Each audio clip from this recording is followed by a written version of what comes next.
live on YouTube, and listen back on Spotify. This is the World of Football podcast.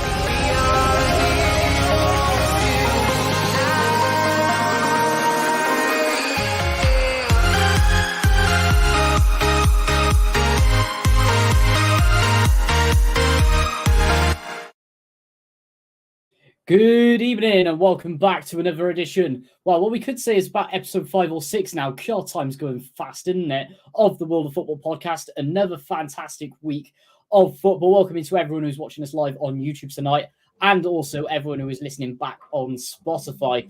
And boy, do we have some topics for you guys to talk about tonight. But aside from that,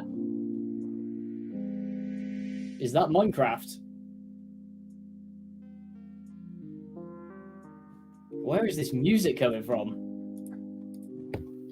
Reece, you've been playing tunes again, mate. Reece is the jukebox of the channel. It logged me automatically in. I was logged in one channel. I was logged in one channel and it logged me straight out. Beautiful. Just a little bit of lag there, but aside from that, he's introduced himself. At the end of the day, it is his show. Reece, how you doing, man?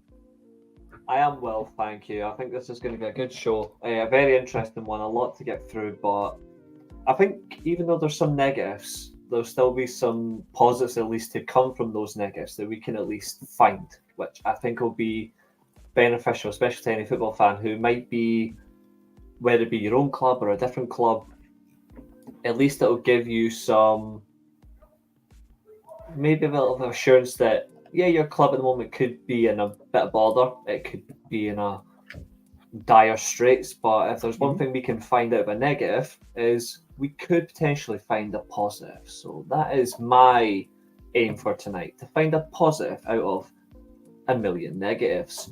Welcome everyone to the World of Football podcast. Hope everyone's having a good night. Absolutely phenomenal stuff. And of course, our other regular contributor, the other man. This is also his show. Mr. Julio and Nathan, how are you doing? Oh, you stop it. You're making me blush. I'm all right this evening. I had a long night last night.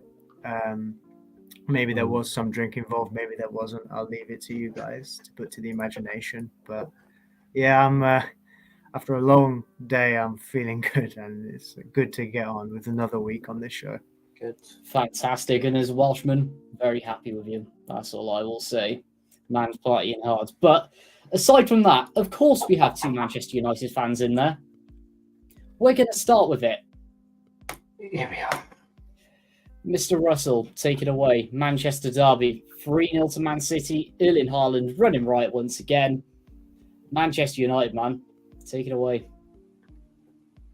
First of all, I think what's appropriate, because obviously we spoke about it on last week's show, the contrast to football fans is we saw last week the disgust from certain individuals towards Sir Bobby Charlton. Obviously he passed away. I'll say that very soon because I moved it. His passing, of course, it was a shock across the football world. Fans especially did come together and pay their respects, and there were some fans who decided to go to the opposite end of the scale. I nearly said spectrum, but that's a totally different concept, and that is not one I think is best to go through. What I will say though is the different scale of fan and proving they aren't a fan. The chanting, I'm not going to repeat it because I found it disgusting enough. I'm not going to repeat the chant, but I did actually like the fact that at least Manchester City come out and personally refuse to accept or tolerate any of that behaviour. And once they found the fans responsible, they said they're going to ban them. So I credit that. I also like the fact that they were also silent. Obviously, this is a player that tormented City for years in a retrospective way when football was football. And professionals, even if it was a rivalry, still respected each other. Or if you're George Best, you went out drinking with Mike Summerby and you had fun. in the grand scale of it, though, like the respect back and forth at the beginning of the derby was fantastic. I thought the tribute was special. I thought it was beautiful. And then it went from beautiful to massacre. And it wasn't massacre of life. It was massacre of hope. It was massacre of opportunity. And it was a massacre, yeah, be like the Copenhagen fans. It was a massacre of any opportunity Manchester United had this season of getting something that they badly needed, and that is a result. Man United have needed a result for the better part of the season, but the amount of losses we've already consumed, very poor. I thought, first of all, and this is what's interesting, I actually thought the first 20 odd minutes, I actually thought we were okay against Man City. The City were dominating possession as they always do. And when they were piling the pressure on, we were at least compact. We were at least in a stable defensive shape. Then came the 25th minute. And that was it. The minute the ball fell, we knew what was going to happen. The defence went to sleep. Nobody was organised. Nobody was helping each other out. It was basically, I've lost my man. I'm going to sit back and watch Countdown. And I'm going to watch the 30 seconds. Here we go. And then all you see was the ball in the net and you go, consonant or vowel, please. And obviously, she wasn't at the game, I doubt it, but no doubt Rachel Riley would have chosen vowel. I would have screamed E-I-O-U, but I'd have screamed at different letters. I would have screamed F-U-C-K-Y-O-U. Because that's what I saw from that defence, a genuine fuck you to the fans because they didn't care. And I've said this numerous times about these players. They get paid so much money, but they've got no brain cell. Especially when it comes to a lost art, and it's been a lost art for a long time, and that's defending. Time and time again, these players get picked apart in the simplest of manners. And once we get picked apart, their heads go. I would love to know the reason why. Because I don't know, if they're not purple patch, then they are beyond confident. It's either they're in a good bit of form or they're in bad form. There's no balance between our team. It's really scary. I do agree, you can't leave Haaland on his own. Yeah, I mean, there was absolutely no chance that Maguire and also Johnny Evans in the back line, which I'm pretty sure, if I'm not mistaken, did not change throughout the entire game. I believe Lindelof was taken off, wasn't he? But, I mean, considering the absolute flaws in that back line, the reluctance of Ten Hag to do anything did alarm me a lot, just watching it. It was quite scary. And what's the scariest part to me was the fact that afterwards United actually created a few chances that if they had been effective, we would have got a goal. I think justification really does sum up a lot with performance, and it was really abject again. And I don't think anyone played particularly well against City. I thought Onana made some great saves, but great saves mean nothing if you're already losing. Yes, it's good for him to give him a little bit of confidence, but we're already goals behind. Like it doesn't matter. What matters is, can the strikers do anything? And if you saw the stat during the game, it already summed us up. 500 minutes of competitive football, we've only scored one goal and created and had one assist from our attacking players, and that was Marcus Rashford. That immediately screams, where are the goals coming from? Because a couple of years ago, let's be real, we were terrible at the back, but we were actually scoring goals for fun. We weren't getting results consistently, but we were actually scoring goals for fun. It seems right now we can't do either, and it doesn't help by the fact that City looked so comfortable throughout the game, especially for us at home, where the fans really tried to elevate the team. It wasn't working, and it looks like there's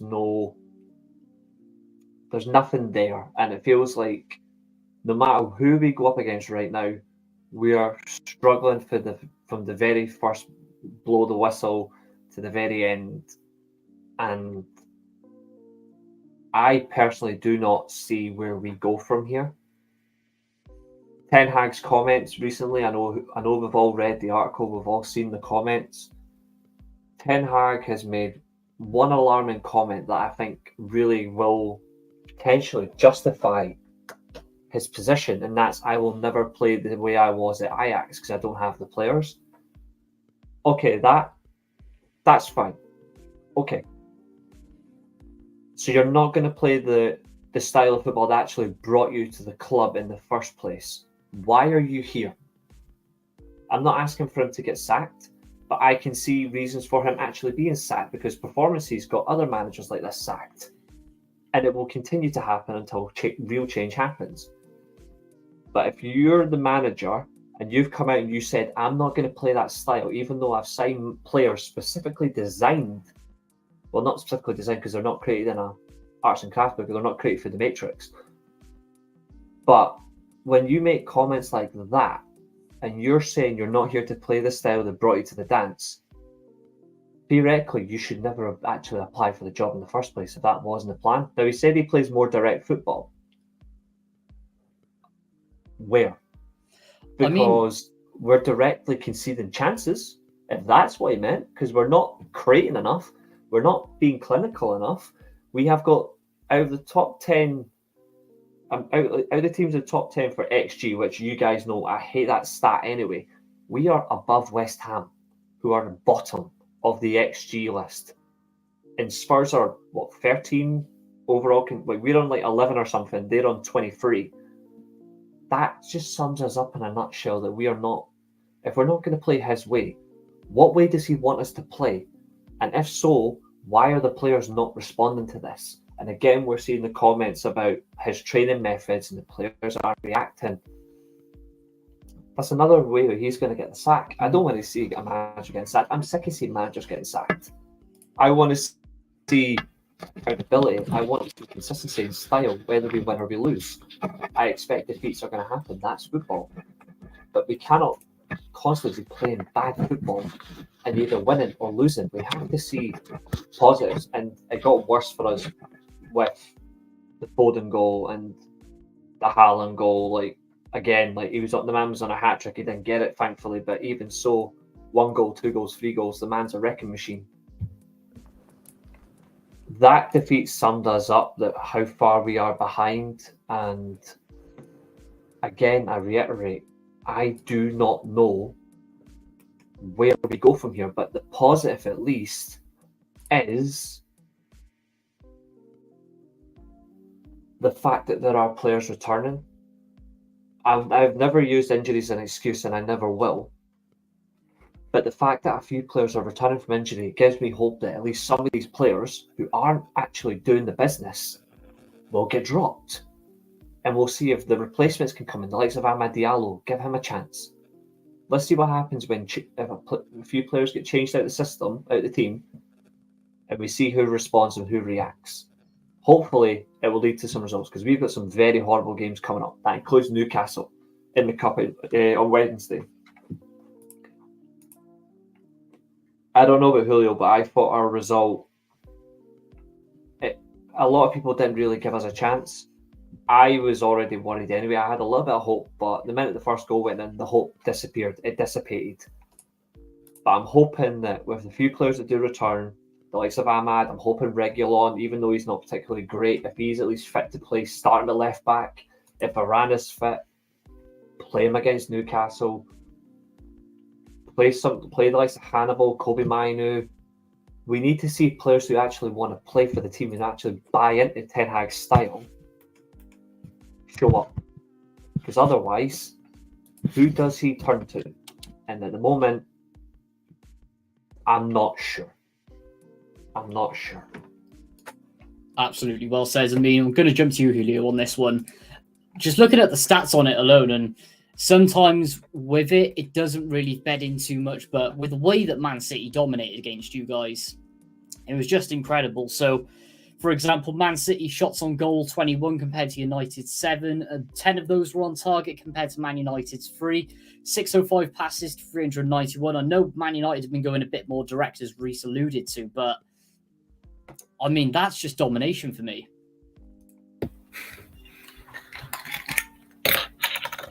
It's not easy. It's not easy. So, is that vodka you're opening? No, it's cracking. It's a rum that we have in the UK, in England. Beautiful. Yeah, I mean, listen, I don't care about stats. Like, no one is surprised that City dominated, first 10, 15 minutes. It looked like we were trying to go toe to toe with City, which is fair enough. I liked it, but we knew it was never going to last. And then I don't really care about stats, because you look at it out there, you look at the eye test, and a lot of these players we saw them do the same under Jose, we saw them do the same thing under Oli, and now we're seeing it with Ten Hag. We're seeing a constant cycle, and you can change the manager all you want, nothing's going to change with these players. Ten Hag's in a rough moment where it looks like he's trying to build something, a culture, but it's becoming difficult with some of these players to do it with. And I'm not saying there are active players that are retaliating, but it's a very difficult moment. But it's almost like you got to go through the hard. It's like short-term pain, long-term gain. And I think with listen, Ten Hag isn't exempt from criticism, but no one, I don't think any of us are surprised with the result. It's just the same stuff with the same players. We saw it under Oli, where you overinflated egos, get paid big money. They don't put the effort in. It almost looks like, and another manager's might lose his job in the next year because of some of these. Roy Keane said 4 years ago, lepers don't change their spots. This was after Oli had a good run, and then it started showing a shaky period towards the end of that season. And he said that, I think this was before the City game, but I think it was post the 4-0 away to Everton. And he was literally because I think Pogba gave an interview trying to say, we care, we do this, we that. Listen, the fact of the matter is, some of these players. That's a good point. Sorry to just jump in that helps, but I'll always say it. Possession means absolutely nothing in football, but that is depending on if you get your direct style of play right. Yeah, exactly. And I did not see that at all at the weekend. No, we didn't. And I think I'm not worried about Ten Hag's comments. People are saying, oh my God, Ten Hag this, Ten Hag that. What's he coming here to do then? I've said on the show multiple times that we're in a chasm between how we've used to been playing for years, because each manager keeps going back to what we've been used to playing because they can't put their image in for whatever reason, whether it's recruitment, whether it's just the system not working, whatever. And we're in that chasm right now where no matter what we do, it doesn't look like it's going to work. And at least with Oli, the direct style worked. It's just not looking good at the moment regarding that. And I just think that people are bringing up obviously the recruitment, but I think just under half of Ten Hag signings have been loan deals. Now that's including Amrabat, which I think will end up becoming a permanent deal in the summer anyway. But I think that you can't look at Ten Hag's recruitment as solely Ten Hag, because there's different reasons why the recruitment is granted, it's questionable. It is questionable, right? A lot of getting the band back together or Eredivise experience, that's questionable. But I think when you don't, we've said that on the show many times, when you don't have the structure upstairs, it's not going to work. Do you know what I mean? Sabitzer, Weghorst, short-term loan deals that were required. Reguilon, short-term loan deal, a loan deal coming in the summer, for example. Two of those loan signings were backup goalkeepers in Butland and Dubravka. That's not something you can read into. You can't sit there and say 14 signings, it's his squad. No, it's not. A lot of the players came in on loan. 4 of those loan deals aren't there anymore. Not to mention the 2 free transfers in Eriksen and Evans. Eriksen I can kind of understand, but maybe a sporting director would maybe have said, no, we're not going to get a 30-year-old Eriksen because he's coming towards the end of his career. Maybe not, who knows? But Johnny Evans on a free, when he came in, we thought it was going to be one of those where he's going to be around the place, give some experience, maybe coach the younger lads as well, kind of like what Tom Huddleston's doing with the youth setup. Mm-hmm. Johnny Evans is playing in a Manchester derby at 35 years of age. Something's gone fundamentally wrong somewhere, if I'm being perfectly honest. You know, we've got loads of players out injured, so it's almost like, let's just work with what we've got. You know, and I'm almost lost for words in the sense of, where do I start with what's going wrong? Ten Hag's comments simply say, you can't expect me to play the Ajax way with this lot. I haven't got enough players come in, let alone enough players gone out. How many players have left since Ten Hag has come to the club? 5? Less than 5? Not a lot. Not enough. Not enough. Do you know what I mean? Like, we're still, there are points where we're relying on Scott McTominay and Harry Maguire, 2 players who, listen, don't get me wrong, they're putting in the shift. Fair enough. Like, Harry Maguire has looked good the last few weeks. I'm not going to criticize him for that. But it looked like he didn't have a future in the summer. You know, Scott McTominay I'm not being funny, but 1-2 touch Scott McTominay, are we really going to see that? If we're going to play the Ajax way that Ten Hag had, I don't think we're going to see that. It's a very mismatched squad at the minute. So I think it comes down to more the fact that Ten Hag is trying to adapt with what he's got, like every other manager has done before him, because he can't play his vision, because not enough players are leaving. Not enough. Do you know what I mean? We could have had Kim Min-jae sign in the summer. That didn't happen. Apart from, obviously, let's be honest, I think Bayern Munich have bigger pull than we do at the minute. Bayern Munich, you go, you guarantee trophies almost. But we couldn't do that deal because of the fact that Harry Maguire was still at the club and he wanted to fight for his place. Now, you know what? Fair enough. If you want to fight for your place, fair enough. Okay? But we couldn't bring that in. Kim Min-jae arguably would have been our starting centre-back next to Lissandro Martinez, with Varane coming in whenever he is. Not to mention, we probably wanted Harry Kane. There is talk that maybe Ten Hag wanted a younger option, maybe on top of the Kane deal. So we got the younger option, but we couldn't get the Harry Kane deal because we weren't going to pay the money. This summer, we made 3 permanent transfers, like relatively big money, but that almost came from a buy-to-sell policy. Like, obviously, we bought Bayern Deer as a permanent deal. We couldn't get that done after selling Dean Henderson. You know, we sold Fred, for example, who probably would have been more effective in the game than half the midfielders we actually have in the squad. Yeah. But it was to a point where in the summer we were trying to sell as many midfielders as we could. So whoever we could get transfer bids for, we were just accepting. Do you know what I mean? It's like, it's very mismatched at the moment. So now we have a squad that's very mismatched. And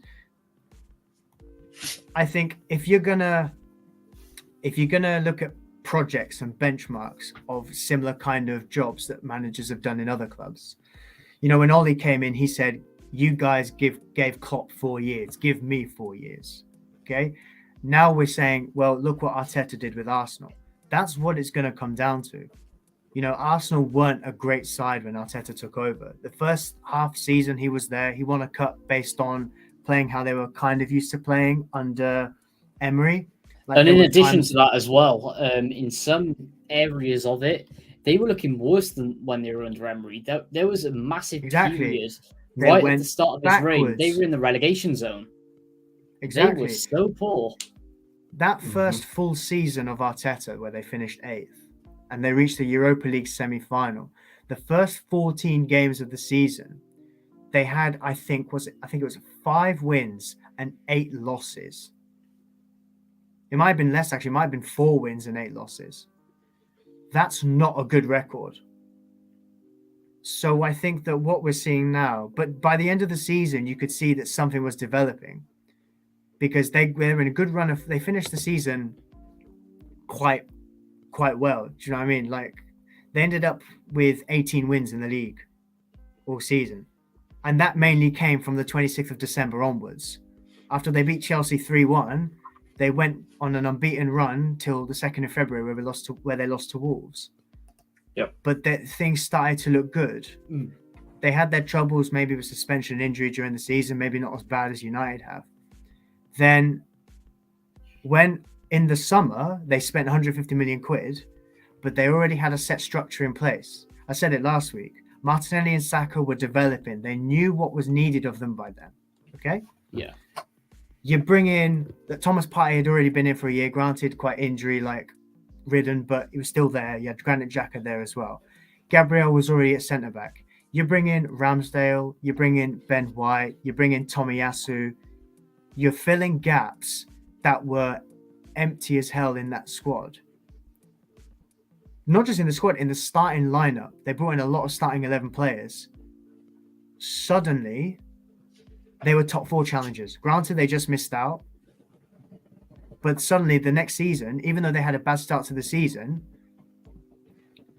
Arteta said not everyone is back yet. They had that really bad start to the season. They lost to Brentford, City and Chelsea. And then all the players came back. They beat Norwich 1-0 and they celebrated quite well. And then after that, they grew from strength to strength. I've said multiple times on... They did. Exactly. Now it was fully documented in Arsenal All or Nothing, if you remember. I think it was Kroenke's son who was basically saying the amount of pressure that he was getting to sack Arteta, but he could straight up see it that no one else was going to fix this overnight. And with how deep-rooted that the problems were within the club, that it was just going to take patience and for that team to gel together because it was so far apart. And as Heather's just put in the comments as well with Pep, look at Pep's first season when they finished 4th. Basically playing without a goalkeeper, disparity in style of play, which Pep was trying to implement it, in particular from the transition period that they had moving away from Pellegrini. And it was always going to take time, even to implement Pep's signings and Pep's ideal players. For example, Pep's centre-backs, he always likes them to be just as good on the ball as anyone else in the squad. Getting that to implement takes time. That will take more than a season. And that's why we saw it from the following year that we're thinking, okay, Man City look like the greatest Premier League squad of all time. But the other thing as well, after finishing 4th. The other thing as well, between summer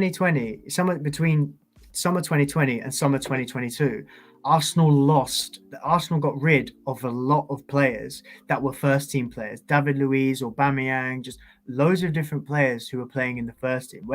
And a lot of them were on free transfers almost. Arsenal, under Edu as well, he literally went, I see the vision, we're going to have to pay money to replace. Do you know what I mean? It's like they got rid of loads of free players and they knew they had to pay good money to replace. But ultimately, that was basically shooting themselves in the foot. Not because of getting rid of free players is bad, because in some aspects it can be. But in Arsenal's case, because of such poor spending over the years and bringing in just complete deadwood that was going to be. They were making losses. They were significant losses. We haven't done that yet. We've not gotten rid of enough players yet. Now we might be able to make some cash on some of these players. Like some of these players aren't Mustafi, Kolasinac, David Luiz levels of like ridiculousness like they were at Arsenal. The thing is, Mustafi was so bad that you might as well have paid to get rid of him yourself. Yeah, exactly. Loads of players were literally like, "We'll get rid of you. Back his World Cup medal." Exactly. Do you know what I mean? So it comes down to how it's run. There needs to be like a whole conveyor belt of outgoings as well as incomings. The problem is we're not seeing enough of that. We're seeing players come in for big money. You can question some of those signings as much as you like, but not enough are leaving. Mm-hmm. And the problem I think it's also there's so much United more aren't going to sign players when they can't get rid of them. So we're stuck. That's why we're in this chasm almost. We haven't got the right players to play the Ajax way. So it's not about getting rid of players, though. It's not just about getting players. It's the fact that we bring in players on such ridiculous contracts as well that it becomes physically impossible to get rid. But that comes from poor running. That comes from like we can't. It's gone to a point where we run so poorly that people know they can fleece us. Granted, Man United probably have to pay a premium all the time, but not only are we overinflating players' egos with contracts, but also like we're watching them come and not play well. Exactly. You And know, I we've think- got Go for it, 150 million, 170 million pounds worth of right wingers, one of which isn't doing anything, and the other one has been banished almost. Exactly that. And Hella's comment very funnily leads into the next topic. Now, this was very, very smartly handed over by Reece today. The use of director of footballs. How do you even describe it? The use of bringing in a director of football. Now, Yeah, Reece, exactly. some scenarios it works extremely well. Like I've been calling out for it at Cardiff for years. I know the Yep. reason it hasn't happened, which I'll get to in a moment, but you guys desperately need one at Manchester United. Now, with the way that they used, explain the reason that you wanted to bring this up tonight. The reason I brought it up is because I quoted a very well-known Manchester United fan who is relatives, of course, were at the club, no longer at the club. But I have no personal issue with this man. It's his own opinion. I do respect it, but I politely disagree with it. This tweet stated, and I quote, "It's not the job of a director of football to make signings, it's the manager." Fundamentally, I disagree. The reason I disagree is because a manager's job is to ensure the team all the way through is playing his style, is consistently winning football matches, and is competing. A director of football's job solely is to ensure the sporting operation above the manager ensures the manager is in the best position with the team to succeed. They will put the people in place who will go out and do recruiting and scouting to ensure that whoever the manager wants, they're actually checked out properly. They're scouted to see how they adapt against certain opposition, how they fare in situations where we'll see if they've really got the mettle to play for United. Now, do I think Ten Hag should be at least allowed to name players that he wants? Yes, I have no problem with the manager saying, I want X, Y, Z.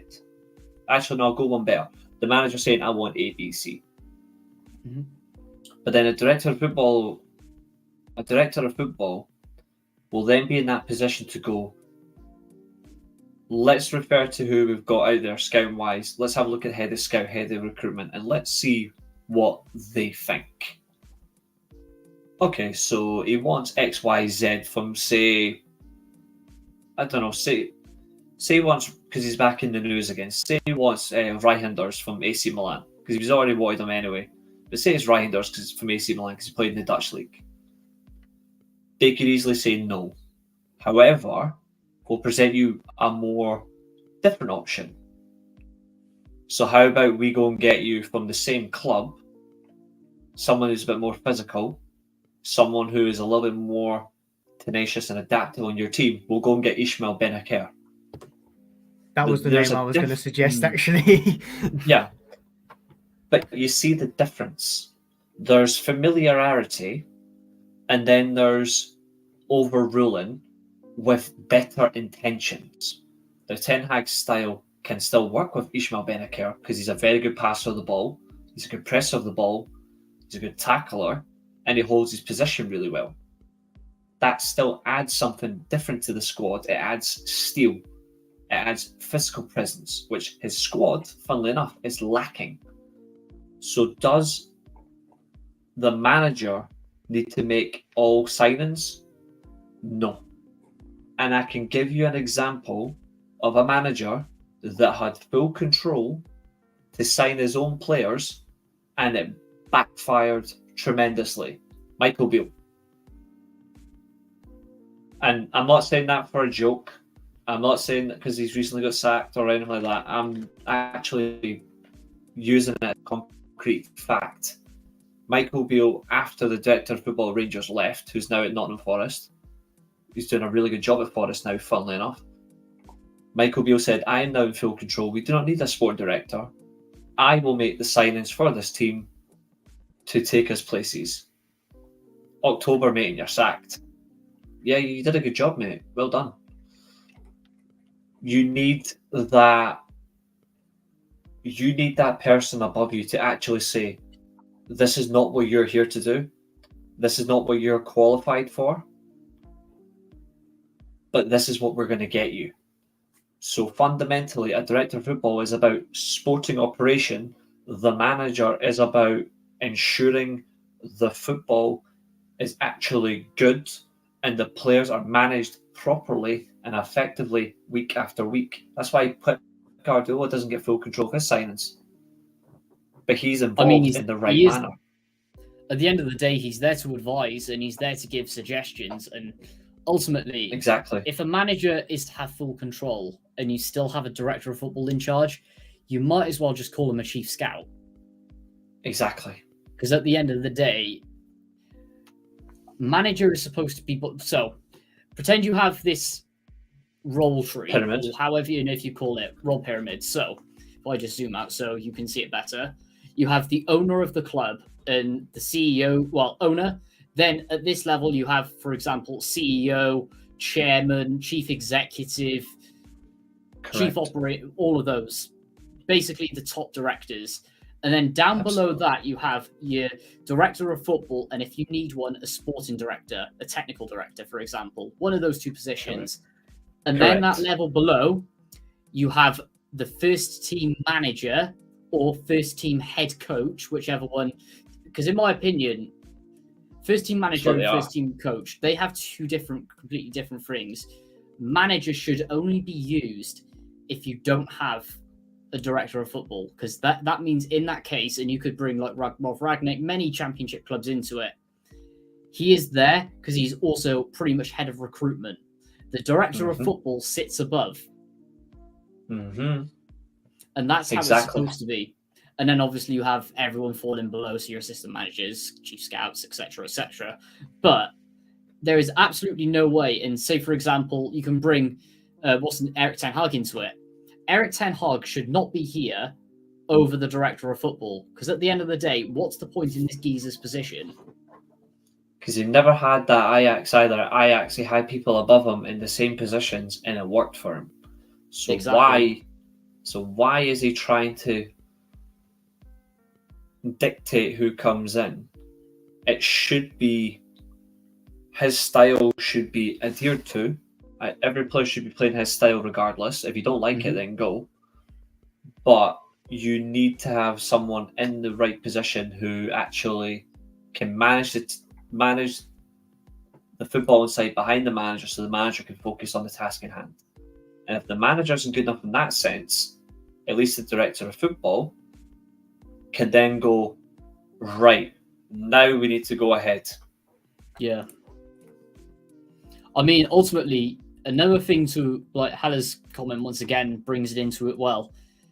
Another thing that really, and this is down to football ownership again, which I know we do love to bring up a lot on this show.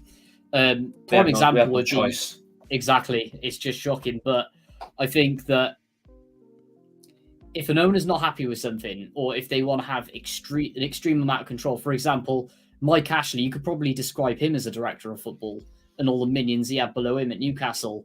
Vincent Tan, whatever nerf he was doing in his years at Cardiff. I mean, right at the start when we, under Malky Mackay, Ian Moody was the director of football, the man above him. But because he spent too much money, and in my opinion, assembled at the start of that first Premier League season, a very, very good squad.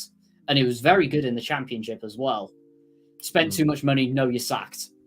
And then all of a sudden, even though Ian Moody was advising on all the signings, and may I remember that he actually replaced Ian Moody, which never happened in the end, with a guy that was painting the stadium.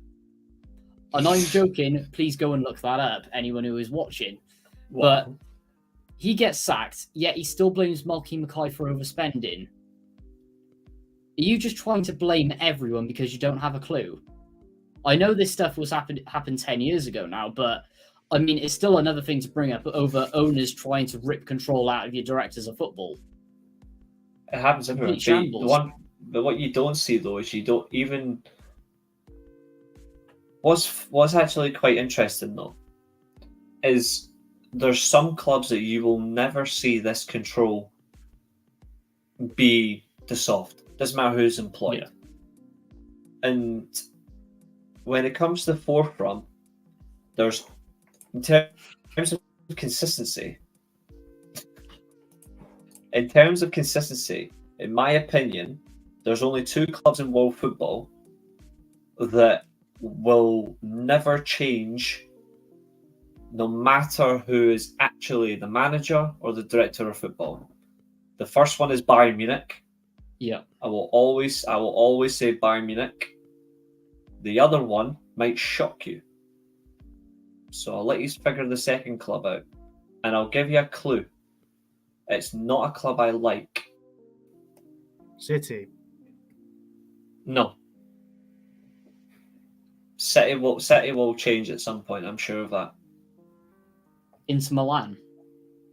No. Juventus. Bingo. Bayern Munich and Juventus. Now, you might say, you slagged off Juventus numerous times for financial doping reasons and all that, but why would you say Juventus? Because Juventus are the same as Bayern Munich. Juventus is all about hierarchy, prestige, heritage, and who floods through. Look how long the Agnelli family ran that club for years before they passed on to Andrea Agnelli and all that, and look at who they've got now. It's still the same mold, even though they're still paying for their crimes of cheating. Juventus are still the same. It's always about the strongest and the best built Italian squad for them, because it's not all Italian, but it's all about the best built Italian squad, because Juventus want to be the best in Italy. They're not at the moment right now. But when you look at them in a nutshell, it's always that ideology. Yes. And it always adheres back to that, and it will never change. Bayern Munich, even if they bin Oliver Kahn really quickly, which they did, Salam Hadic, another one, had to go. It doesn't matter. Doesn't matter who the personnel is, that structure's always there. Yeah, and that comes into another thing. And that includes the likes of Hunis, Beckenbauer, until he eventually, like, any of those, obviously those men eventually, through time, because they are older men, they will pass on.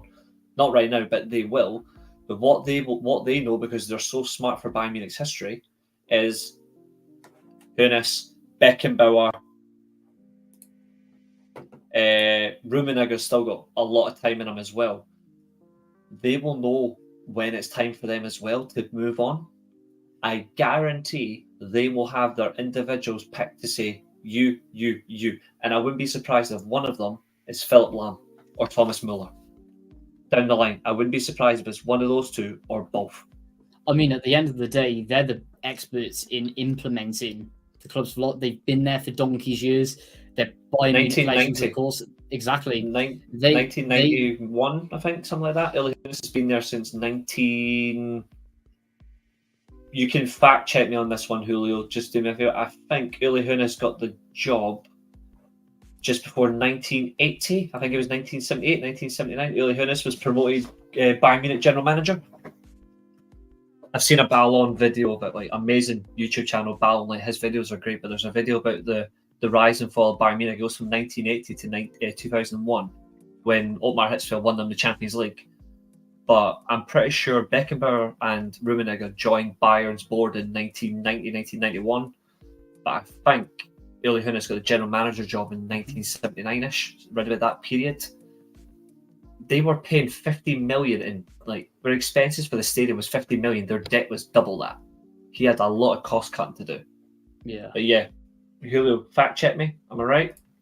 Yeah, immediately after retiring, commercial / general manager, 1979. There you go. And he's been at the club pretty much ever since, apart from his period in prison. It's the same hierarchy for so long. But even though it's Bayern Munich, I say this in a confident way, when do they ever get it wrong? Never. And I mean, like very rarely they get it wrong over the decades past. The only times I've ever seen them generally get it wrong was Fatih Terim, Niko Kovac, and I would probably say the guy that they appointed the first time, the first ever manager, they were going to get it wrong. And I would probably say, even though he was successful, I would probably say Trapattoni the second time. But what they followed up with was one of the best managers I've ever seen. One of the best managers Bayern ever had in Otmar Hitzfeld. You bring back Jupp Heynckes for the second and third times, and he's constantly successful. You bring in Pep Guardiola, who Schweinsteiger has blamed for the reason for German football failing, which is crazy. But his reason was because Pep's style completely took Germany and Bayern away from what they did best. But Yeah, it won them a World Cup, so Schweinsteiger, you've got to be careful about what you're thinking there, but you're right to your opinion. And they had forefronting managers like Hansi Flick and Julian Nagelsmann, who have since gone elsewhere and doing their own thing. Successful or not, it's their own thing. But what you see from Bayern is you don't fuck with Bayern's history, even if it's FC Hollywood, or it's an absolute nightmare. Bayern Stucco, Bayern's luck, Bayer's Doschel, I should say. But when you're at a club like that, your history is so important. Everything is measured to a standard that you are not fucked around with.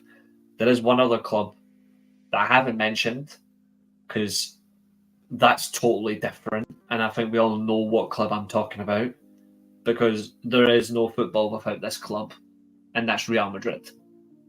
Totally different way of operating. But again, when you look at these clubs, when do they consecutively get it wrong on a grand scale? Real Madrid took, 4 years and got it wrong? Since then, they've cooked. Anything in front of them, they just cook. They're that good. Even the Benitez experiment, that only lasted 6 months. And then they promoted Zidane, and look how well that turned out. Yep. All Exactly. good as well, Doug. And don't worry, I also thought it should have been sent off. I'm going to bring this in because just watching back the highlights, and it's gone viral over the weekend. By the way, it is about that Anthony incident. Anyone who's listening on Spotify, but what a child! There's tackles and behaviour, then there's that. Yeah, I like Anthony, but I think he's proven one problem about himself, and I've said with other players as well across world football. It's not just him.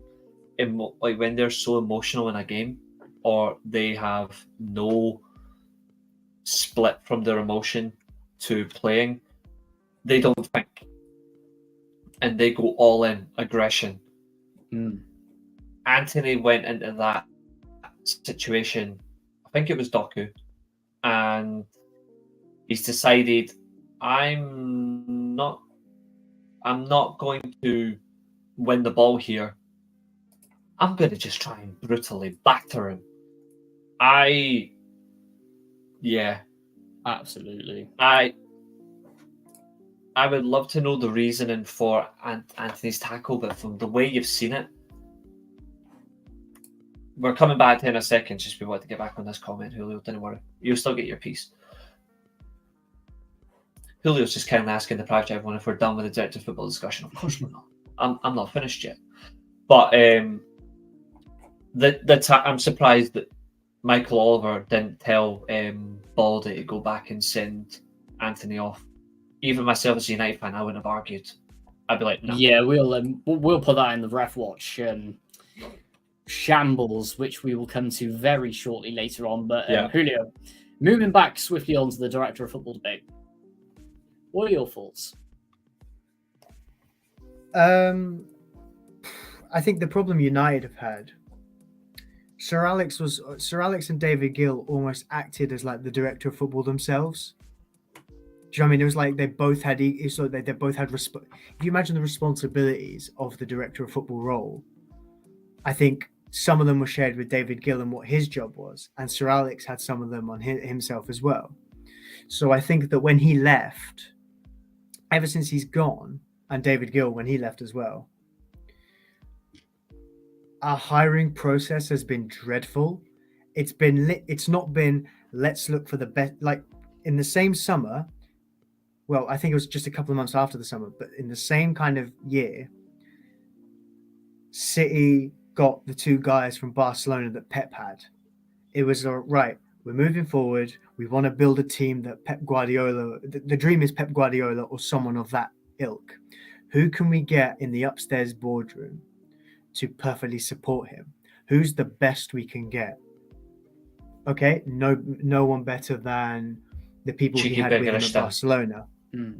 I don't know the other guy's name, but Cheeky Biggerishtan. Ferran Soriano. Yeah, they're monsters in the game. They are. Exactly. Our hiring process has been, right, who's here that would like a promotion? Who's in the club that probably would want a different job? Or what ex-player is looking to get into that kind of role that could do it? Hence, Woodward getting promoted to CEO.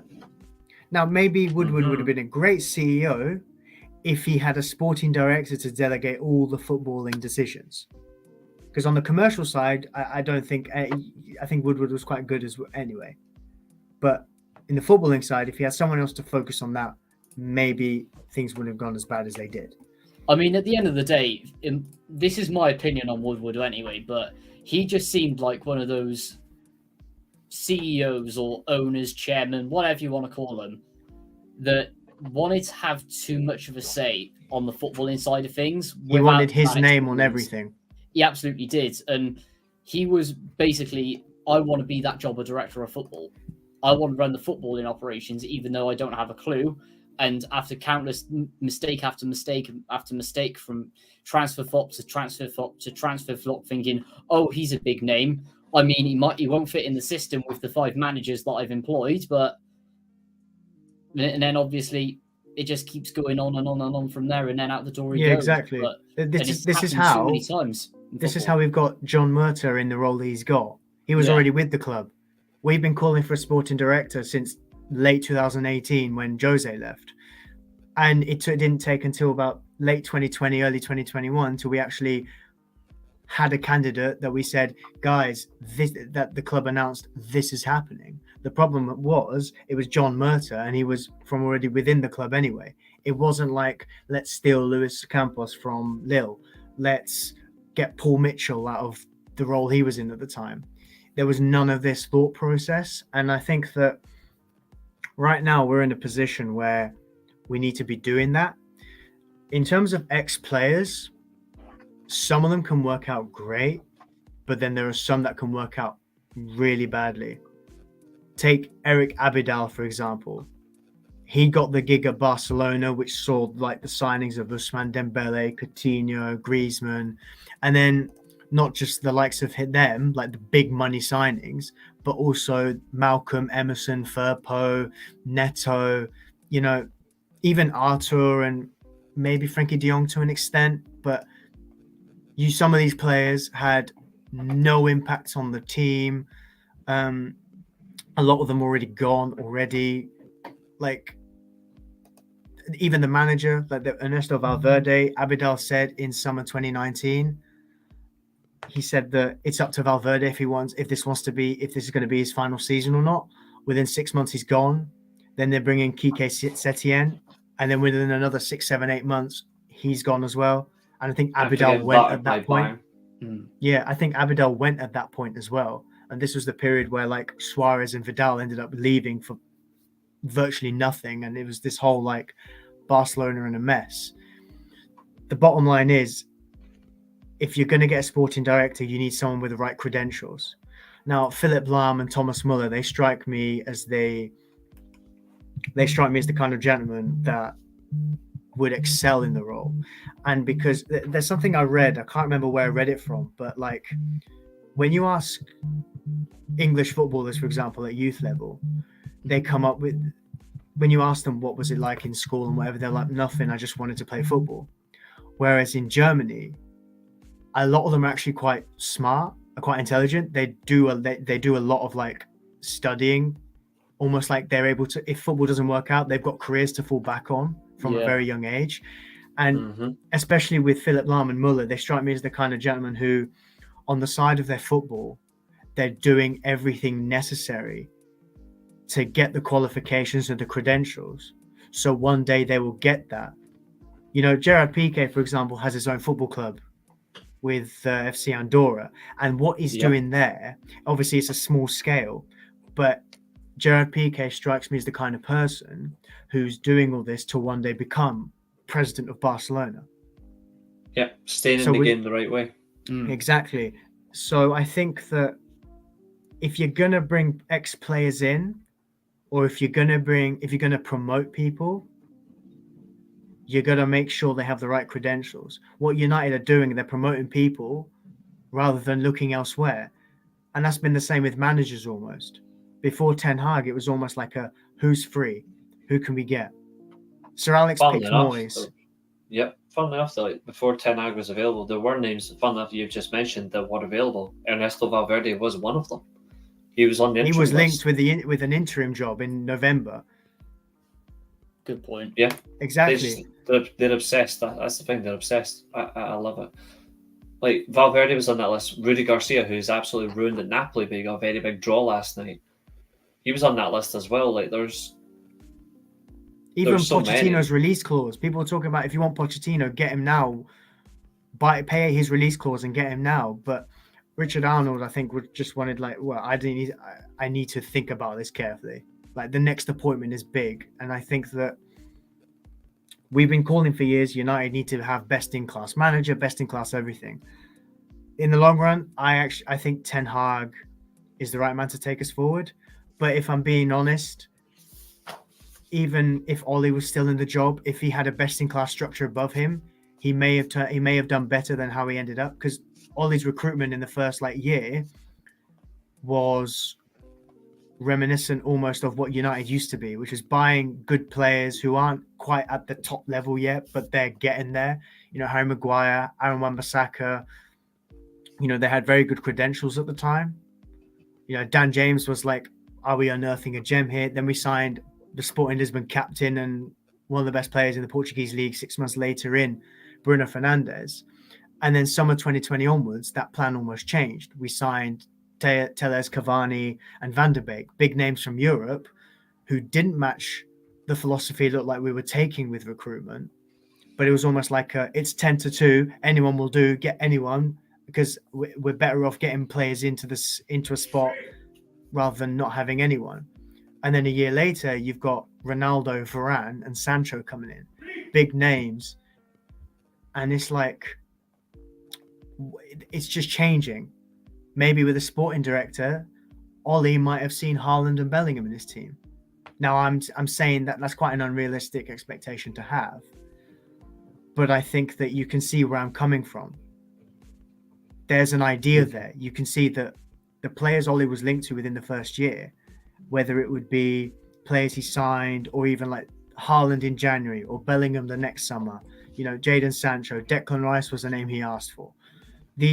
In different points, Ollie asked for Declan Rice pretty much from when he first got there. So he was looking for young players who weren't quite there, but he wanted them to come in, develop at United, similar to what we saw with United of old under Sir Alex. Maybe we would have got that.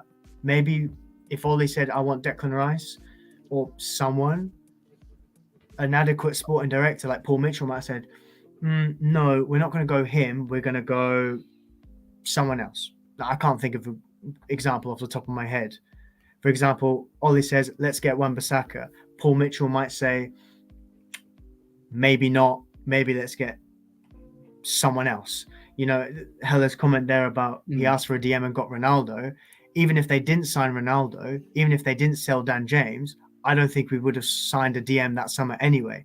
And we desperately needed one. That decline that we saw that season, I think had been a long time coming because of poor recruitment the previous year.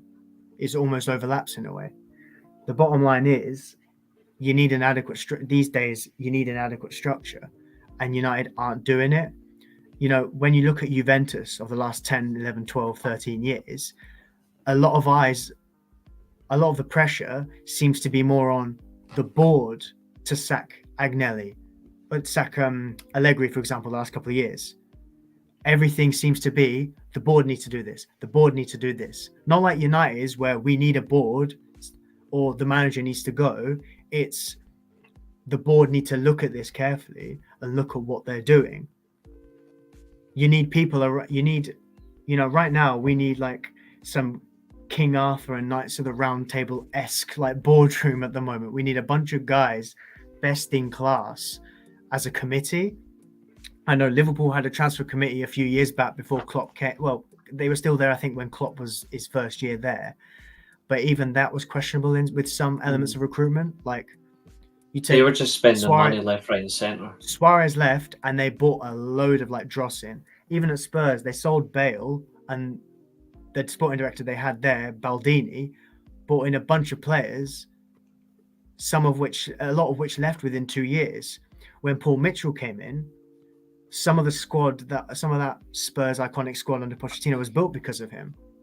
Mm-hmm. And he left because he kept saying with Levy, spend the money. You want a good backup to Kane, bring in Batshuayi for 30 million, pay the money. Now, whether he would have amounted anything, we don't know. But Levy says, no, let's get Vincent Janssen from the Eredivise for about 17 million.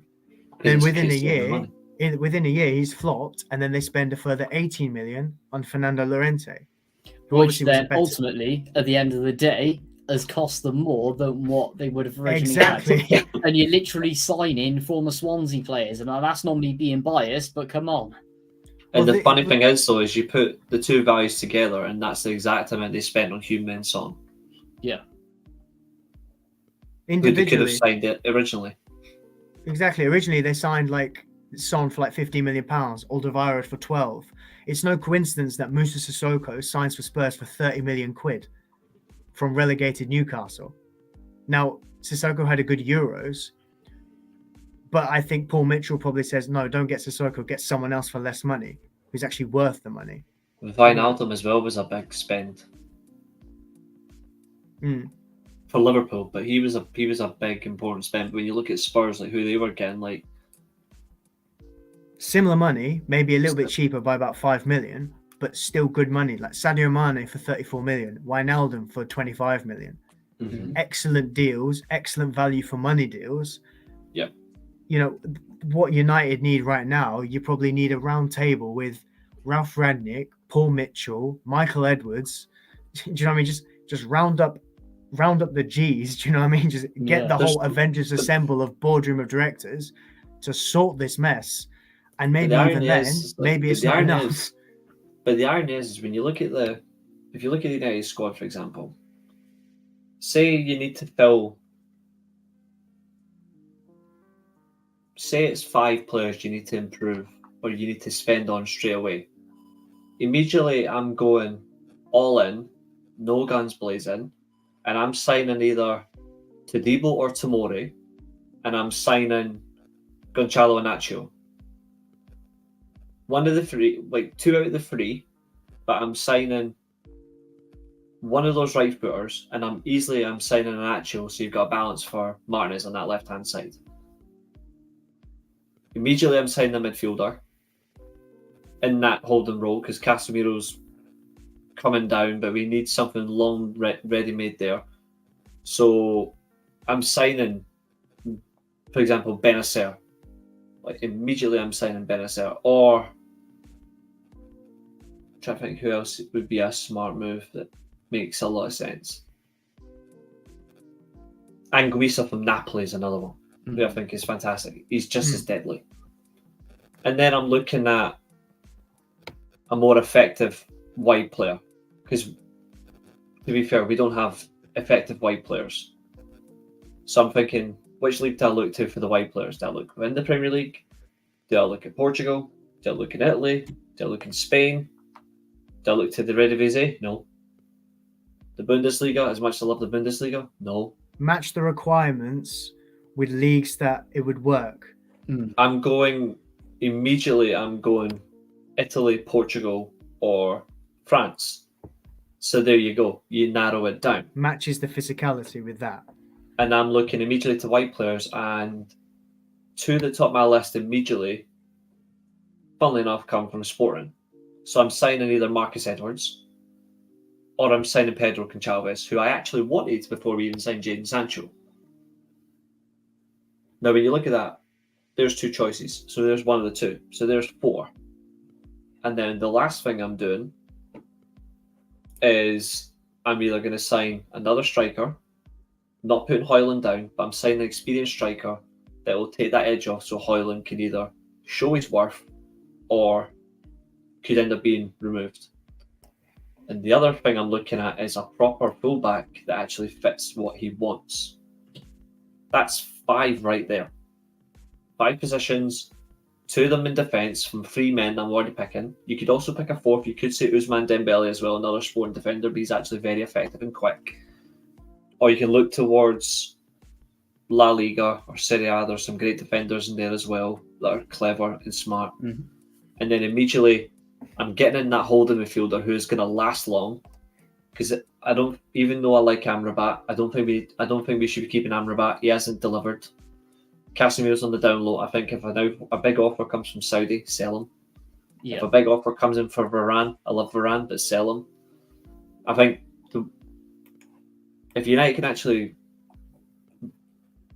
visibly bring in some proper ready-made players to go, that are actually on the right side of age, to actually go into the team and say, we're ready to improve, we're fine. If not, thing then is, you're going Marcus backwards. Edwards came to Spurs Academy in 2015, which is under Paul Mitchell's watch. Now, I don't know how much of a direct link that is, but it's promising. But the only issue is we're quite hamstrung with FFP.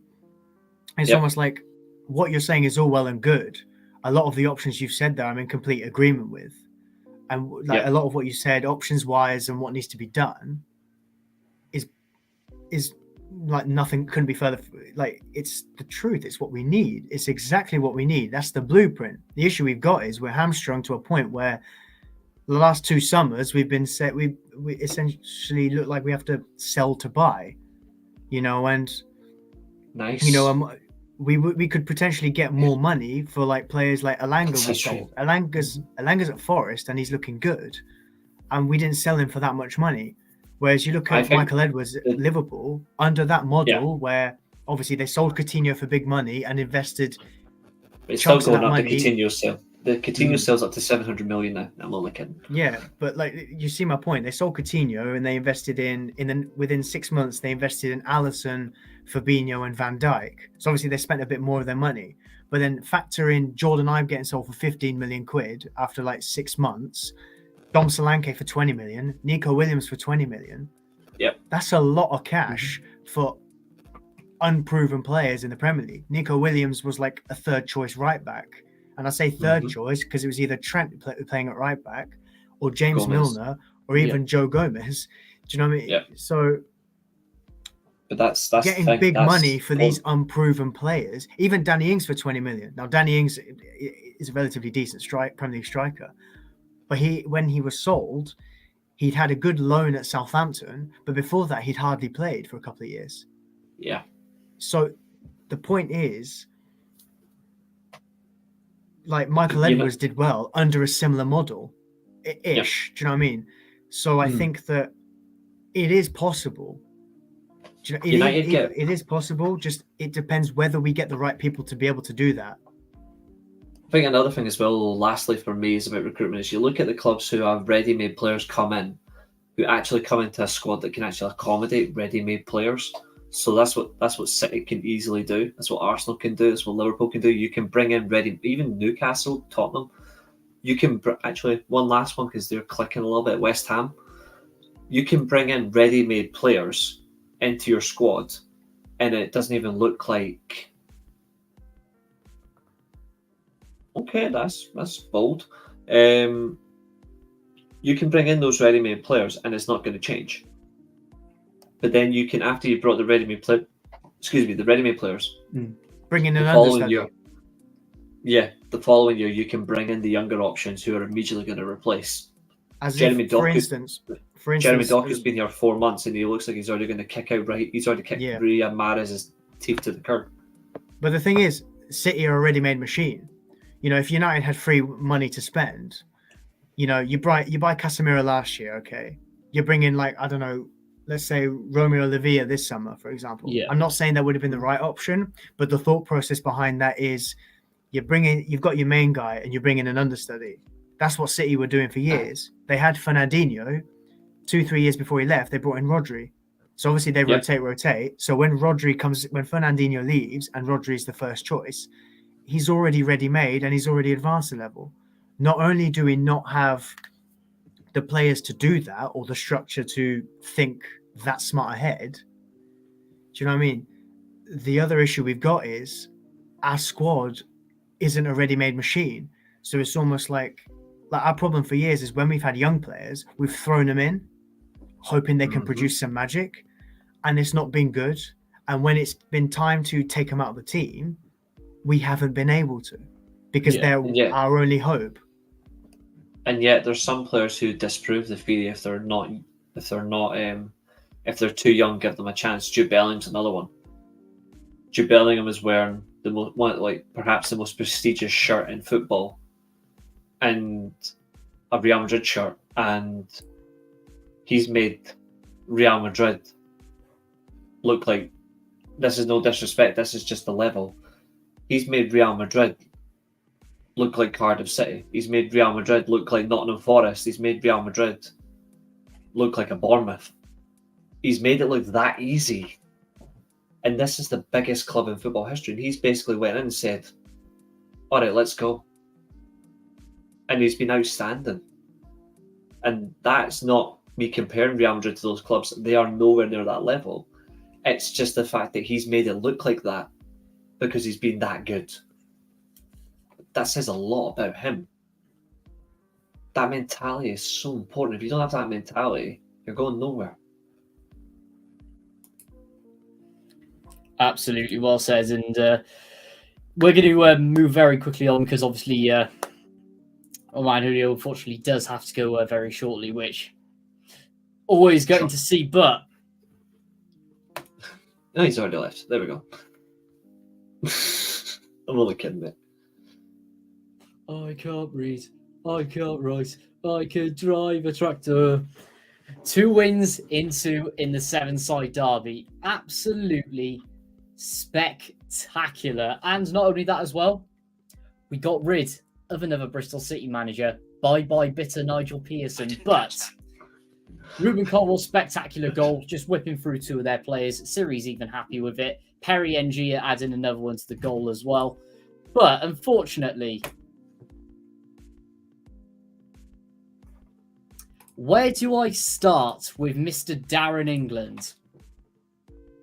And yes, he was the referee for the game at the weekend. Now, I'm not going to lie, England. Nathan. Go for Nathan, I'm not going to lie. All the ref watches I was going to bring to the table were in this game alone. So just take the field with this one. I absolutely will. And to be honest, he was pretty much kicked out of the Premier League after that shocking Liverpool game. And it was Liverpool-Tottenham, for anyone who's wondering. He was the idiot on VAR. So they bring him back and stick him in a derby. What is the FA's thinking in this? Now, first one, I'm just going to straight up from the group chat, if I can. I'm going to pop a photo in this stream. And I don't understand how this was not given.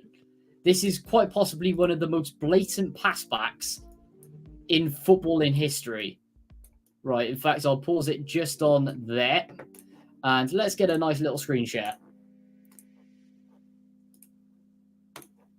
I mean, lads, how can you seriously be this incompetent? Idiocy. I mean, I've got to ask it, as I always do. Anyone against it? Does anyone actually support Darren England with this decision? Or have any reasoning for giving it at all? Not at all. Not at all, man. I mean, and straight up, just to explain, Cross comes in from Bristol City. I can't remember who. They're number 17. Passes it to O'Leary. O'Leary picks it up with their hands.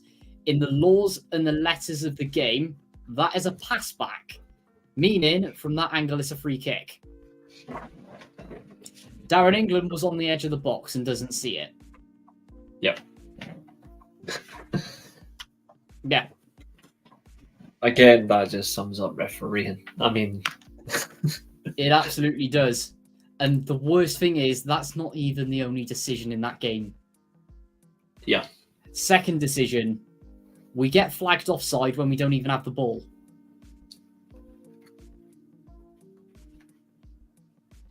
Someone run the Benny Hill theme. That was so. Who is it? I think one of the Bristol City players knocks it on. Perry Ng makes a run, flags. I mean, at least there's one positive to this Refwatch that we're discussing right now. At least they know how to raise a flag. Yeah. Hang on, Reece. What? Start of the game, and it's in my vlog for anyone. All three of these decisions are in my vlog. The linesman forgets to put his flag up for a ball that's gone out. It takes him 10 to 15 seconds. Everyone is going nuts. Don't worry, 'Cause he Reece, you doesn't can know take what that to do. comment back. Take it back. It's too late. I'm throwing the white flag. Oh, At least you know what Reece, colour it is. But I did my flag like this, mate. Because there we go. Surrender. Exactly, guys. I mean, if anyone wants to see some shocking refereeing by Darren England, or in that actual fact, if you want to see a great vlog of us actually winning another derby, just check it out, guys. But, I mean, completely messes up Liverpool against Tottenham. Pretty much completely ruins the Severnside derby. I'm sorry, but how is this man being still appointed for games? If I don't get any laughs in the chat for that white flag moment, I'm going to be absolutely disappointed, because that was probably the best joke I've ever told on this bloody podcast. Honestly, guys, get him in the chat. But Reece, Julio, do you have any others to add from Refwatch, or any of your further thoughts on that? Funnily enough, I have a different type of Refwatch.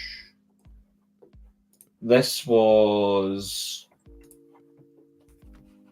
appraisal. Mm-hmm. And we've all seen the images. It's absolutely disgusting, I might add. But I want to praise the referee for the handling of the Lyon-Marseille game. Yes. Because we've spoken about how aggressive Marseille fans have become compared to what they were. It's changed. It's more volatile. You are throwing rocks at the opposition fans and staff, and you hit their manager, a World Cup winner, in the face, and it could have took his eye out. Like, if that had gone any much wrong, we saw his face, Fabio Grosso's face, the man who ruined Germany, bastard. I'll never forgive him for that extra time goal, but hey ho, I mean, it's still Italy, so I have to give him something, because we rock. The fact of the matter is, like, Fabio Grosso's injuries were disgusting. He could have had his eye could have been lost, like he could have went blind. The fact that the referee immediately stopped it, showed authority, that has to be praised, because in some circumstances it just carries on. That referee went, nah, we're done, and I like the fact that they immediately went behind closed doors. Next game, that's it. You're banned. That's it. I mean, sometimes, especially in like really, really high competitive games and all the ones that are hyped up, you know the games that we're on about, and that doesn't even mean derbies as well. A lot of them do get nice and feisty. I mean, we saw some shocking scenes after the game, and I'm going to mention them in Cardiff versus Bristol, or Bristol City, I should say, before I get the Rovers fans at me. But I mean, they're only a small club anyway. Moving on. But aside from that, there is a limit to how extreme some things can get, and time after time after time, Marseille have just crossed the line. And I think fair play to the French authorities for actually going, nope, next game is behind closed doors. Yeah. Because at this point, with the amount that we've seen, I mean, they're constantly in the media for things that they've done. Now's about time that they really get clamped down upon. it's over. Another one as well, similar example of, as I mentioned, games earlier on. Fireworks were obviously set off last night at the Maradona Stadium. It all kicked off. Yeah. So like the fact that they immediately stopped the game summed up. Like obviously the game carried on, but the fireworks went off when they shouldn't have done. But it was just the aggression. That's the sheer difference of authority and referees that cower away and just think that the technology will back them up. So it's good to see there's still some authority within the game. There needs to be more. Absolutely. Well said. Julio, do you have anything to add on that? It's shameful what we saw from that, and it's terrible to see, but there's not much you can say on it. Do you know what I mean? Because we see this kind of behavior. So it's going to get to the point where they get banned from everything, though. It's going to get to the point where they end up like... Oh, they should. 100% they should. Like, my last words for the evening are just basically that what we saw at the weekend was disgraceful with that. Yeah. So I just hope that the right action is taken. The necessary action is taken. Yeah. One thing I will say on Cardiff is obviously they're in a good position right now. And, you know, like, we thought relegation was almost a certainty. Yeah. So it's really good to see them in the position they are. Whether they will stay up there the whole season, who knows? Whether Vincent Tan does something stupid as he always does. Yeah, exactly. You know, for all we know that you guys could not make the playoffs, he'll expect that next season. And our good friend Errol is gone by next Christmas because you're down languishing in 17th, because it's happened. We've seen it before. So, you know, I think he's doing a good job at the moment with what he has, and long may it continue. And Vincent Tan will probably pull a Vince McMahon and probably just take over and like kick out his crew and be like, "It's my creative now." No, we don't do this here. What's going on here? We don't do this here. Right. I mean, I have to sign off for the evening, gents. No problem. It has been amazing to have you on once again, Julio. And shout out your stuff. No worries. Have a good evening, everyone. See you later, mate. See you, man. Well, anyway, Reece, anything else to add on Refwatch or in particular on the Severnside derby just before we go on to our next topic, which is Managerwatch? Not particularly. I think apart from what was said, everything else has just been covered. I just think it's an absolute joke what goes on with referees. Like the vast majority of it is poor, isn't it? Positives are hard to find from a referee. Mm-hmm. It's consistently poor. It is. And as we've said, week after week, year after year, something, and we've said what needs to be drastically done. But tying into the below topic a little bit, Managerwatch, there's been quite a few departures this week, and one pretty much survival. Iriola at Bournemouth pulling off a nice little 2-1 victory, practically saving his job against Burnley and allowing him more time. You surprised by that result at the weekend, Reece, or is that pretty much Burnley showing how poor they've been? I think it's a little bit of both. I think it's clear that Iriola really does care for his job, and the players clearly want to play for him. The results just weren't there. I think if they'd sacked him, it would have been a poor decision to react in such a manner, but it's football, it's what you do. I'm glad to see that he's not being sacked, because I do like him. I think he's a good manager, but it's nice to see that they haven't binned him. And as for Burnley, questions are going to be starting getting asked of Company. Like, questions will seriously ask them, because they are not getting any better for him either. Like, they're not getting better for him. They're deep-rooted to the bottom of the league for a reason. Absolutely. And even looking at the stats of the game and just the way that Bournemouth plays. Now, may I add, even though he is a Bristol City player, a former Bristol City player, Alex Scott was just absolutely incredible in that game, and he just tore him apart completely. And stats showed it. Bournemouth were fully in the game on the counter-attack. Iriola did his magic, and Burnley, who've pretty much played the same system that they have all season and all of last season, reluctance to mix it up, as we always said, there's plan A and then there's plan A again. Company needs that plan B or he's getting out of the door. Yeah, I agree. And I'm not usually one for managers getting sacked or want to see happen. I don't want to see managers get sacked. I want to see managers actually try and last in the game. But if company doesn't change his ways, he will be shown the door. He will. Iriola's gave himself an extra couple of days of at least, let's see what we can recuperate with and then go the next game. And hopefully they can build on that. Hopefully they can. So look at their next couple anyway. So they got Liverpool in the round of 16 of the Carabao Cup. And then they've got a nice little stinky run. So they got Man City away, then Newcastle at home, which could be quite pivotal. And then Sheffield United away. That is a massive 6-pointer. Yeah, they better hope they can get something from that. Absolutely. We'll see. There's a chance. Yeah, we'll see indeed. And survives another time. But two major sackings coming out this weekend. Gareth Ainsworth finally shown the door at QPR.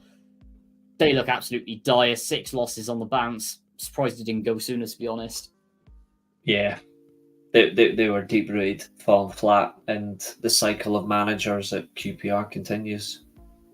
Neil Warnock rumoured to come back as well. Looks like at one point they did turn against it. And I think they're bringing in some guy from abroad that I've never really heard of. Cifuentes. Yeah. I just know the name. I haven't. That's all really. I don't know. It's an unknown one. I think QPR are just so fast at hiring managers. I'm like, what is it you're looking for? Exactly. At the end of the day, since Mick Beale left the club and went to you guys, left them in a good position, but they just collapsed. Yeah, I don't think it's they know. Horrifying. I think they should have went elsewhere, looked around differently. I think they're just so hasty at hiring managers and they're so hasty at sacking them. They don't plan effectively. Yeah, I think that's their problem. I don't know where they go from here. Cifuentes might be a good move for them, but times be told. But if you want to have a good start, now's the time because there's still a lot of games left.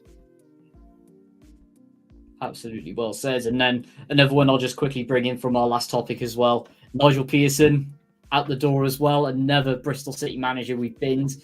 This one's a bizarre one for me because we all know Lansdowne was pushing to get Bristol City to the Premier League with the amount of spending, losing money for pretty much the last 10 years, and ultimately was very similar to what Ipswich were doing under Mick McCarthy. So pretty much being stable, pushing up the league as much as you can, bringing through youngsters, making a bit of money because you've overspent in the last few years. He was doing a good job, but expectations of promotion when you don't back him, that is atrocious. He was doing a good job. Yeah, and Pearson's always been all right in the championships as well. So look at what he did with Leicester with backing. Yeah, that's the difference you got to look at. I think they're just at that point though where what's the point in backing him? It's almost if they're at that point. I think having some progressive managers in the league has worked. I mean, you look at him, like Carrick hasn't worked at Middlesbrough this year, for example. It worked last year, but this year it hasn't worked. But in role reverse, you've got McKenna, who's working really well at Ipswich. So I'm thinking it's about how you actually adapt your style to the league, and if you can get your style across in the right manner. Pearson, it's never really about style. We know how he plays. He's always played the same way. Yeah. It almost seems like it was a step too far at Bristol, and I don't think they were prepared to hold any longer. I think they're like, no, we need a change. Whoever they get in to replace them, though, it has to be something if they want to go and progress, play progressive football, and actually want to get. If the Premier League's ambition, they need to get somebody in who will actually take them there. If Pearson's not the one, then who is? Yeah, absolutely. And with the outgoings as well, Hans-Noah Masengo and obviously Alex Scott going out, there are still some good youngsters coming through, Tommy Conway, etc., but I don't see where, when the quality goes out the door, the replacements aren't coming in. Overspending over the years, Naki Wells, Andreas Weimann, even getting Masengo in, it's completely ruined them. Yeah, And it's not like the teams who were knocking. It's not like the Bristol City we remember knocking out Manchester United in the cups, going on massive cup runs and pushing for playoffs every season. Exactly. That overspending and not getting over the line has just completely capitulated them. But that's another story for them for the other day. Do you have any other managers to add into Managerwatch there, Reece? Anyone you're a little bit concerned about? Trying to think. I think another one as well, even though he did get a big draw last night, is probably Rudy Garcia at Napoli. Yeah. I think even though they did get a draw where they weren't good, they had chances, but they weren't good. But then they did get the crucial second goal, but they went down to 10 men as well towards right at the very end. They were second best. That Nathan guy getting the red card, wasn't it? Yeah, they were second best in their own stadium. That again, they failed to beat Milan in Naples. They can't seem to beat them at home right now. But it's just a reflection. I think Garcia's another one. I don't think that draw's enough to save him. Yeah, I don't think so. They've not had the greatest starts of the season either, especially for champions from last season. Currently in 5th position, 18 points. Fiorentina breathing down their necks a little bit. The gap has massively opened between the likes of them into Juventus. Lazio as well are still poor. Yeah, dropping down into 9th. Sassuolo was another side who have... Well, what has happened to them? They've just gone backwards since De Serbi left. They just don't know what they're doing. I think they'll lose Berardi in January. If not January, they'll lose him just before the Euros. Yeah, I agree. I think he's definitely going. I think this is last year. They lose him, they're humped. Completely agree. Any of us to add, Reece, or ready to move on to the meme subject as we like to get onto every week? Trying to think, is there any other manager?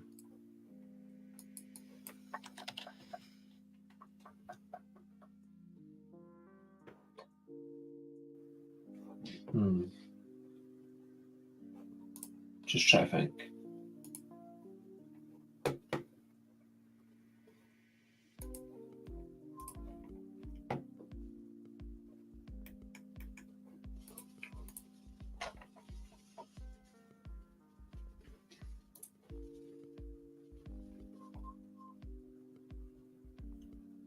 I think it might be them all.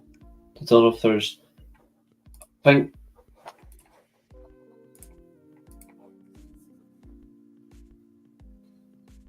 I still think, funnily enough, I've just mentioned them, but I think Sarri's another one. I'm surprised he's still in the job. I don't know how long that'll last. I'm a little bit concerned. I don't think Luis Enrique's working at PSG either, even though he's not been there long. That doesn't seem to be working for him at all. I think he might leave after 1 year. I mean, that's another thing. PSG's really another story for me, because considering that the managers that they've had through the door and even the players come through, no one has been able to control all those egos or implement a philosophy. They have basically been a B-Tech Real Madrid doing a Galactico style team, etc., but not implementing that philosophy where it all ties together. And we'll see that time and time again until a manager comes in and just whips it all into shape. Say, for example, if they do a Pep Guardiola revolution with what he did at Manchester City, or as we discussed earlier, director of football or someone off the pitch altogether. I thought we would have seen it because they've got Campos still at the club as director of football. I thought Enrique would have worked when they brought in top ready-made French players. They brought in young players as well, the likes of Ramos, Kolo Muani, like French striker, Portuguese striker. They bring in some Spanish players. You let go of big names like Ramos, you let go of Messi, you let go of Neymar. So you're ideally thinking, okay, so they're looking away from all that, but they keep Mbappe, okay. Mm-hmm. But then the style of play isn't suiting to Enrique's style. I don't see it when they play games. They're just winning matches, but they're not playing his way. I actually don't see where they get better. And I think that's another thing that's questionable. Yeah, I think he's another one potentially. I think he's another one. We'll see. What was I believe the final topic of the evening? I think the it is. meme topic. Our favourite Dutch team, Ajax Amsterdam, now officially bottom of the Eredivise. Yeah. Getting absolutely slaughtered by PSV Eindhoven. Hivin Lozano hat-trick, Luke de Jong getting another goal as well. 5-2 away from home. Absolutely shocking performance by Ajax. And it's not... I mean, this is their first game under their caretaker coach. They're getting all the chances in, but defensively, they are absolutely horrifying to watch. That 4-2-3-1 is not working for them at all. And even then, the strength, or can I even say strength, the rubbish that they have in defence, this team is beyond saving for me. No blend, no party. The way they got rid of Daily Blind has come back to haunt them. That's twice they've got rid of him, and funnily enough, on both occasions he's not in the team. They're absolutely terrible. Absolutely. So I wonder. I also want to do one thing as well. I didn't see this coming because obviously club affiliation and where he was before, I didn't think he would actually end up at the club. I didn't think about it. I didn't comprehend it. I just want to give a massive shout to Maisie for actually thinking that Van Bronckhorst would end up at Ajax. Now, I didn't see that coming. So I credit to her 100% for that suggestion. Fair play. Phenomenal. Absolutely. The reason that I didn't see him going to Ajax because Feyenoord. That was it. But he's done a reverse Cruyff. He's literally done a reverse Cruyff. So with that, I want to give a shout out to Maisie on that one. Brilliant. He is the assistant. Crazily enough, he's the assistant coach to their caretaker, which makes no sense. Yeah, especially, well, I mean, they must have seen his ending at Rangers. For them to like, no, we don't want to see that monstrosity at Ajax, considering what they got at the moment. But yeah, they are so bad, and I credit the Dutch failure, funnily enough, to Ajax in a way, because Ajax and the Dutch national team have gone away from what brought them to the game. They don't play that style anymore, and I'm like, no wonder you're failing, because you've went away from what people know you for. You should never abandon principle or legacy. You should always stick to what you're good at. That's why, even though they were terrible for so long, Barcelona will never change. Like, you have to stick to what you know. Even if it's not the right coach, just get another one that actually fits the style. Just go for it. And they got absolutely slaughtered by PSV. I agree. Lozano has adapted really quickly to the Eredivise after leaving Napoli. He just looks relaxed, and it's no surprise by the goals he's scoring. Phenomenal. He's playing brilliantly for them. They're playing brilliant football. It's them and Feyenoord again for the league title, like top two, like best two teams in the league. Ajax will be lucky if they get Europa League. Like, they'll be lucky if they can make it. I don't know if they're still in the KBMV Cup, the Dutch Cup. I don't know if they're still in it, but that's probably their only chance of European football, by winning their domestic cup. But even then, they could be out very soon, considering the way that they've been playing as well. And the Europa League as well. Yeah, as it stands, they're going to finish bottom of that group. I mean, the way that Brighton absolutely dismantled them was just on another level. De Zerbi's tactics that night, spot on, 2-0 victory, solid. And considering that this is Brighton's first ever time in Europe, that should go down as an all-time famous win of Brighton being the underdog against, well, a multi-time Champions League winner. And the fact that Brighton went into that favourites as the first time in Europe and played them off the park is quite something.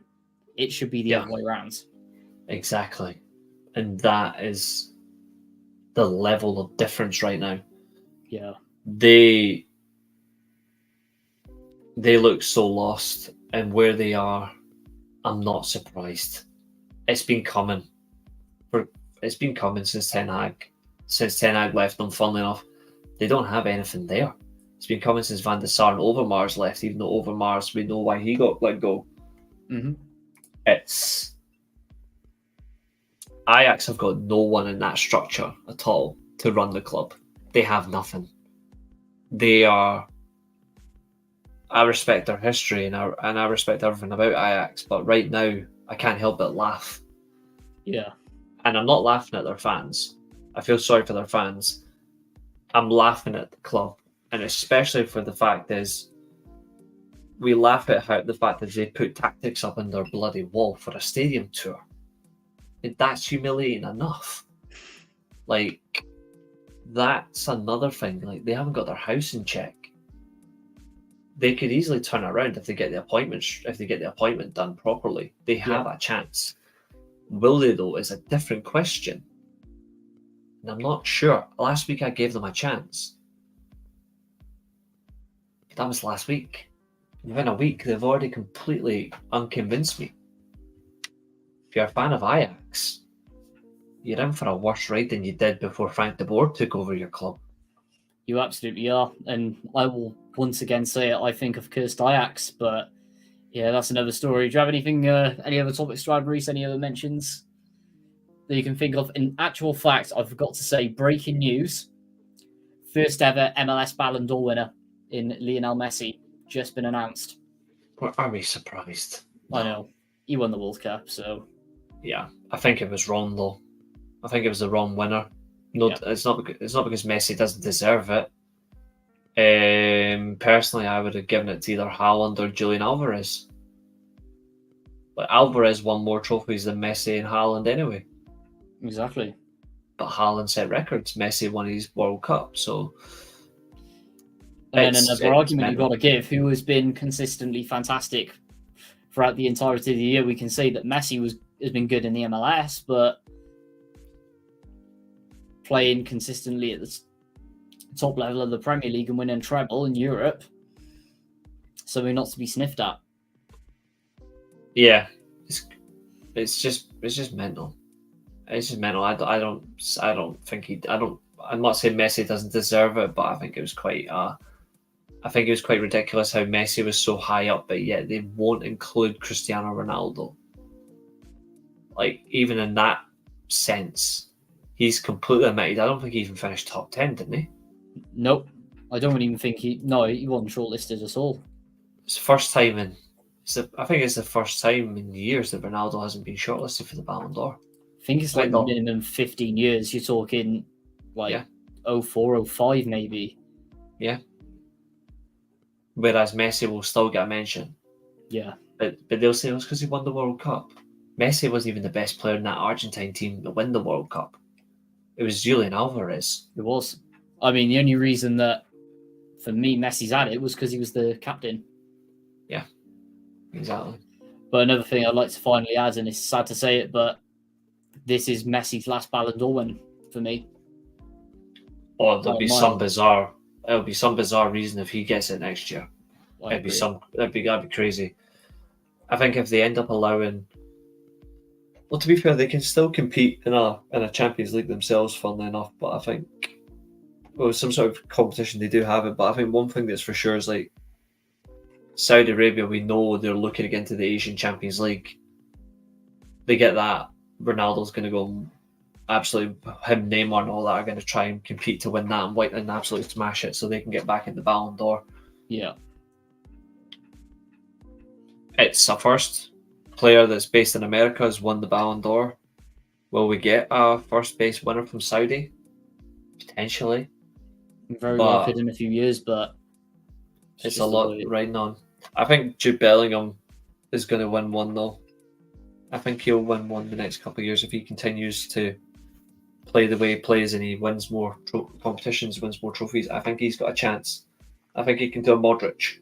I think so. And even then, I think that it's balmy to say it because everyone thought he was odds on for a Ballon d'Or at some point. Mbappe, for me, just seems miles off it, considering what we've seen coming through. I mean, Haaland, he's going to be winning a minimum of about 3 or 4. Likes of Adeyemi, etc., in the Bundesliga. Jude Bellingham, another example coming through. Absolutely. So many names. Jamal Musiala is another one. Musiala is another. Yeah, absolutely well said. But it's going to be interesting from here. If you have to lay your prediction down for next season, Reece, who are you going for? Because for me, it's going to be Haaland. I think if they win everything with Real Madrid, and I think if he has a good Euros, I think Jude Bellingham could win the 2024 Ballon d'Or. I think 2025 will be Haaland. Yeah. I think Haaland, if he doesn't win it next year, he could win it the following year. And I think Bellingham will win it within the next 2 years as well. Mbappe's got a big chance. He does. But we'll see. I think there's a lot of good players out there that have got a chance of winning the Ballon d'Or. Some in Italy, some in Germany, some in France, a few in Spain, a few in England quite easily. But the most obvious from England is Haaland. From France, it's Mbappe. From Germany, it's definitely Musiala. From Italy,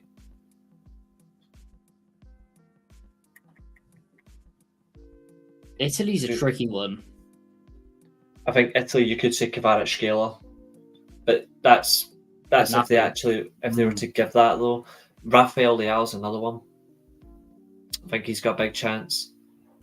But then you look at Spain and Bellingham's number one. I think because of the football he's playing right now and he's playing outstanding football again, I think Antoine Griezmann's got a chance of getting one further down the line as well. Even though he's in his 30s, he nearly won one before. I think he could. I'm not going to say it's going to happen, but he's got a chance. The fact he's playing his best football again, consistently good football, he's up there. I think, especially when he initially first flopped the first time when he joined the club and ultimately went out on loan to Atleti. Yeah, the return really revolutionised him, and now he's just insane. Yeah, I think you might see Spanish midfielders win it again. I think it's most likely to be Pedri. I know I've criticised Pedri and Gavi before, but saying they're the next Iniesta, next Xavi, because that's what people kept calling him. I was like, just give them time, see if they can actually show ability. And at times they didn't. They've come on leaps and bounds. They're absolutely amazing players to watch. Absolutely. I think they're amazing to watch. I really do. Another one, funny enough, he's actually in the Premier League. I don't know if he's got a chance, but maybe down the line if he continues to prove himself. I'm a little bit sceptical of him at times, but Ansu Fati potentially could, especially if he has a really good season at Brighton as well, and then ultimately returning into that Barca lineup, could potentially see it if he kicks on. Or I don't know if Brighton pull off a madness and somehow sign him for a stupid amount of money, which is very much unlike Brighton. But it's what I said at the start of the season. Like they've just sold and sold and sold. But eventually, they will have to spend big. Yeah, I wouldn't be surprised if the first ever big signing they ever make is Ansu Fati on a permanent.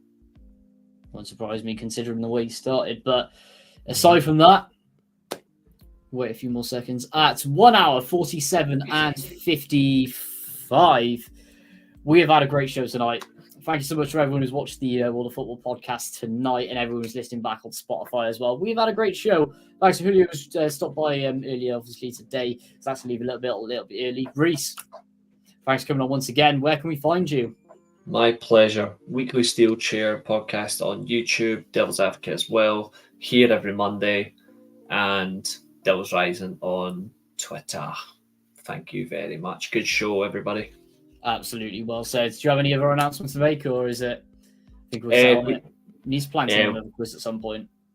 We do. Weekly Steel Chair is definitely back this week as well. I've had so much on, but I know I was at a wrestling show last week, but I'm definitely back on doing some stuff this week, and my Twitch is up this week as well because I'm going to probably stream some new Spider-Man, so that'll probably be Thursday or Friday.